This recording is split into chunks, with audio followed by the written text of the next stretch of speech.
يا رب يسألك الخلاص لحالي فأنا ضعيف بسم اللہ الرحمن الرحیم۔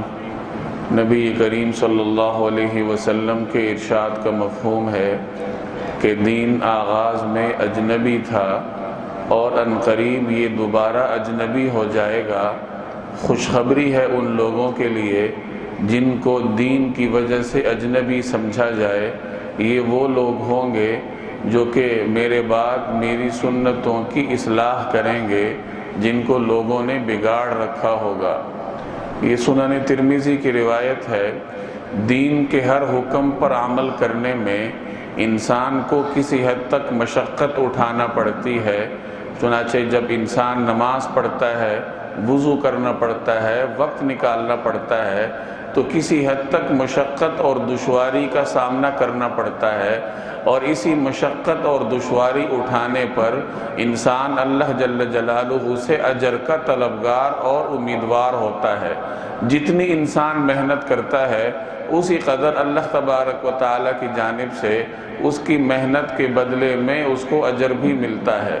آپ نے ایک روایت سنی ہوگی، نبی کریم صلی اللہ علیہ وسلم کے ایک فرمان کا مفہوم ہے کہ میری امت کے فساد کے وقت جب کوئی آدمی میری ایک سنت کو زندہ کرے گا تو اسے 100 شہیدوں کے برابر ثواب ملے گا۔ اب اگر کسی آدمی کو ایک شہید کے برابر ثواب مل جائے تو اس کی آخرت کو سنوارنے کے لیے کافی ہے۔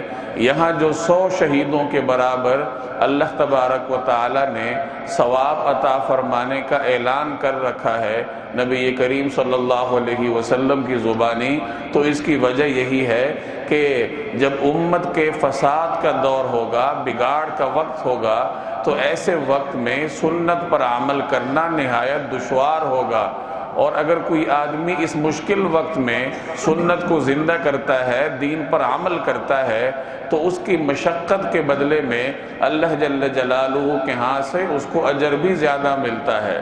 چنانچہ ایک اور روایت کا مفہوم ہے کہ جب امت کے فساد کا وقت ہوگا تو ہاتھ پر انگارہ رکھنا آسان ہوگا لیکن دین پر عمل کرنا مشکل ہوگا۔ اب میں اور آپ اسی وقت سے گزر رہے ہیں جب دین کے احکامات پر عمل کرنا نہایت مشکل ہے۔ مختلف معاشرتی مسائل کا سامنا ہے۔ اگر کوئی آدمی دین پہ عمل کرنا چاہے تو لوگ اس پر آوازیں کستے ہیں۔ یہ جو آج آپ نے روایت سنی کہ دین اجنبی بن جائے گا، اب یہی صورتحال ہے کہ دین پر عمل کرنے والے کو اجنبی نگاہوں کا سامنا کرنا پڑتا ہے، لوگ اس پر آوازیں کستے ہیں۔ یہ مولوی کا لفظ معاشرے میں گالی بن کر رہ گیا۔ اگر کوئی آدمی داڑھی رکھنا چاہتا ہے، سنت پر عمل کرنے کی خواہش رکھتا ہے، تو اسے پہلے رد عمل کا سامنا اپنے گھر سے کرنا پڑتا ہے۔ تو میرے بھائی، اس قسم کے روایات میں خوشخبری ہے ان لوگوں کے لیے جو ان مشکل حالات میں دین پر عمل کرنے کا عزم کرتے ہیں اور کسی مشکل کی پرواہ نہ کرتے ہوئے جناب نبی کریم صلی اللہ علیہ وسلم کی سنتوں کو زندہ کرتے ہیں، دین پر عمل کرتے ہیں، تو یقیناً اللہ تبارک و تعالیٰ کی جانب سے ان کے لیے اجر اور انعام کے اعلانات ہوتے ہیں۔ اللہ تبارک و تعالیٰ مجھے اور آپ کو عمل کرنے کی توفیق عطا فرمائے۔